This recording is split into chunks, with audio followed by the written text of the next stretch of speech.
ভিডিওটা শুরু করবার আগে তোমাদের ছোট্ট একটা গল্প বলি। দুজন মানুষ একই জায়গা থেকে শুরু করলো। একজন ধীরে ধীরে সফল হয়ে গেল আর অন্যজন বছরের পর বছর একই জায়গায় রয়ে গেল। পার্থক্যটা কোথায়? টাকায় নয়, পার্থক্যটা ছিল যাদের চিন্তা ভাবনায়।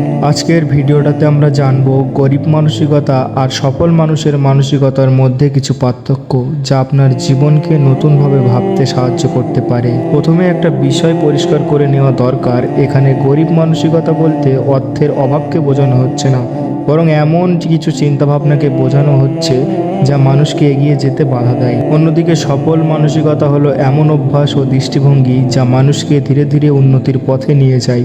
চলুন পার্থক্যগুলো জেনে নেওয়া যাক। নাম্বার 1, গরিব মানসিকতা অজুহাত খোঁজে, সফল মানসিকতা সমাধান খোঁজে। গরিব মানসিকতার মানুষ প্রায় বলে, আমার কাছে সুযোগ নেই, আমার ভাগ্য খারাপ, আমি পারবো না। অন্যদিকে সফল মানসিকতার মানুষ বলে, যা আছে তাই দিয়েই শুরু করি, সমস্যার সমাধান অবশ্যই আছে।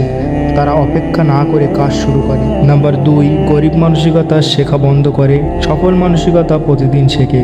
পৃথিবীর প্রতিদিন বদলাচ্ছে, যে মানুষ নতুন কিছু শেখা বন্ধ করে দেয় সে ধীরে ধীরে পিছিয়ে পড়ে। সফল মানুষ বই পড়ে, নতুন দক্ষতা শেখে, নিজের ভুল থেকে শিক্ষা নেয় এবং প্রতিদিন নিজেকে একটু ভালো করার চেষ্টা করে। নাম্বার 3, গরিব মানসিকতার মানুষ ব্যর্থতাকে শেষ মনে করে এবং সফল মানসিকতার মানুষ ব্যর্থতাকে শিক্ষা মনে করে। ব্যর্থতা জীবনের একটি অংশ, কেউ ব্যর্থ হয়ে থেমে যায় না, আবার কেউ সেই ব্যর্থতা থেকে শিক্ষা নিয়ে আবার শক্তিভাবে ফিরে আসে। সফল মানুষ জানে ভুল না করলে উন্নতি হয় না। নাম্বার 4, গরিব মানসিকতা সময় নষ্ট করে না, সফল মানসিকতা সময়ের মূল্য বোঝে। প্রতিদিন সবার কাছে 24 ঘন্টা থাকে, তাই তুমি সফল হও বা অসফল হও, কিন্তু সবাই সেই সময় এমনভাবে ব্যবহার করে না। সফল মানুষ অপ্রয়োজনীয় কাজে সময় কম ব্যয় করে এবং গুরুত্বপূর্ণ কাজে মনোযোগ দেয়, কারণ তারা জানে সময় একবার চলে গেলে আর ফিরে আসে না। নাম্বার 5, গরিব মানসিকতা দ্রুত ফল চায়, সফল মানসিকতা ধারাবাহিকভাবে কাজ করে। অনেক মানুষ 2-3 দিন চেষ্টা করেই হাল ছেড়ে দেয়, কিন্তু সফল মানুষ জানে বড় সাফল্য একদিনে আসে না, প্রতিদিনের ছোট ছোট উন্নতি একদিন বড় সাফল্যে পরিণত হয়। একটা বাস্তব উদাহরণ, ধরুন দুজন মানুষ একই দিনে ইউটিউবে চ্যানেল খুললো। প্রথমজন ভাবলো, আমার ভালো ক্যামেরা নেই, এডিটিং পারি না, মানুষ দেখবে না, তাই সে শুরু করলো না।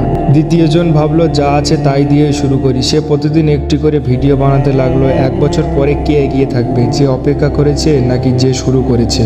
উত্তরটা আপনারই জানা। তাই আজ নিজেকে একটা প্রশ্ন করুন, আমি কি অজুহাতের মধ্যে বেঁচে আছি নাকি প্রতিদিন নিজেকে উন্নতি করার চেষ্টা করছি? মনে রাখবেন, সফলতা শুরু হয় ব্যাংক ব্যালেন্স থেকে নয়, শুরু হয় আপনার চিন্তা ভাবনা থেকে। আপনার চিন্তা বদলালে অভ্যাস বদলাবে, অভ্যাস বদলালে জীবনও বদলাতে শুরু করবে। ভিডিওটা ভালো লাগলে লাইক করুন, বন্ধুদের সঙ্গে শেয়ার করুন, চ্যানেলটা সাবস্ক্রাইব করে রাখুন। ধন্যবাদ।